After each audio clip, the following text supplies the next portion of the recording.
Thank you for reviewing our presentation. We are Group 20, consisting of T. Jia Lin, Nurul Alfa binti Muhammad Nazir, Karshna AP Sri Ganesh, and Yang Jia Yi. Our focus is marine degradable polymers. Let us now proceed to the content. We now turn to marine degradable polymers. Marine degradable polymers are plastics designed to break down in seawater through natural processes. They are important because conventional plastics last for decades and for microplastics that harm marine life, while these polymers degrade more safely and reduce long-term pollution. We are moving to the mechanism of degradation in seawater. It's contained hydrolysis, photodegradation, enzymatic degradation, mechanical fragmentation. Let's begin with hydrolysis. Hydrolysis is the chemical breakdown of polymers in water, particularly at ester bonds in polyesters. The rate of hydrolysis in seawater is influenced by several parameters, which are slowed by cool temperatures around 17 degrees Celsius and high salinity of 35%, though the alkaline pH of 8 to 8.5 can slightly accelerate some chemical breakdown. Overall, degradation remains slow. In the ocean, plastic breakdown happens through biotic and abiotic hydrolysis. Biotics driven by microbes are faster but rare. Abiotics caused by water and UV are much slower and more common, making overall degradation slow.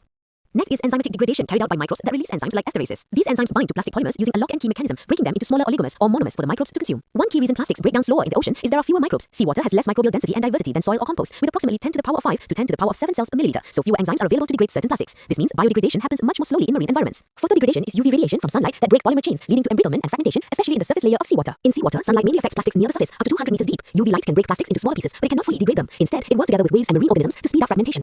Mechanical fragmentation refers to the physical breakdown of polymers into smaller pieces due to mechanical forces. Mechanical forces include waves, tides, ocean currents, and abrasion with sediments or other debris. In seawater, waves, tides, and currents constantly stress plastics and cause them to break apart. This fragmentation increases surface area, which can speed up chemical and biological degradation. For example, PLA films were shown to break within 5 weeks due to mechanical forces.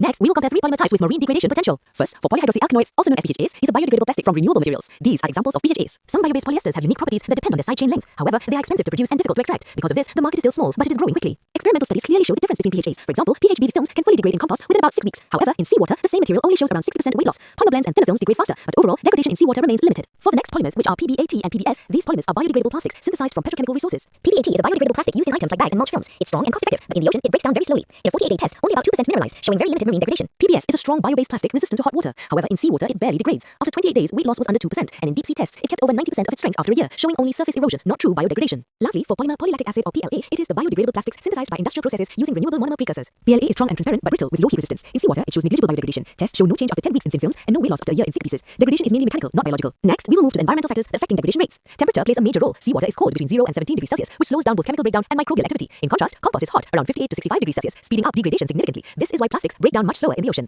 UV radiation only affects plastics near the ocean surface, down to about 200 meters. It causes cracking and fragmentation, creating microplastics rather than fully biodegrading the material. In the deep ocean, where there's no sunlight, UV degradation doesn't occur at all. Microbes like bacteria and fungi drive biodegradation through enzymes, but seawater has far fewer microbes than compost, which is millions versus billions per milliliter. This low microbial count, combined with specific polymer types, means degradation is much slower in the ocean. Highly crystalline plastics degrade slowly in seawater. Water and enzymes can't easily penetrate their tightly packed structure, so breakdown only begins on the surface in less ordered areas. This is why materials like PLA show very limited degradation in marine environments. Let's move on to why marine degradable plastics are not a perfect solution. Marine degradable plastics are designed to break down, but oceans are harsh, which is cold, low in microbes and nutrients. As a result, degradation is much slower than expected, often leading to partial breakdown rather than complete biodegradation, which can still leave behind harmful fragments. Marine degradable plastics face real-world limits, which they're costly to produce, and labels like biodegradable can mislead people into thinking it's okay to litter. They don't solve the root problems of overconsumption and poor waste management. That's all from us. Thank you.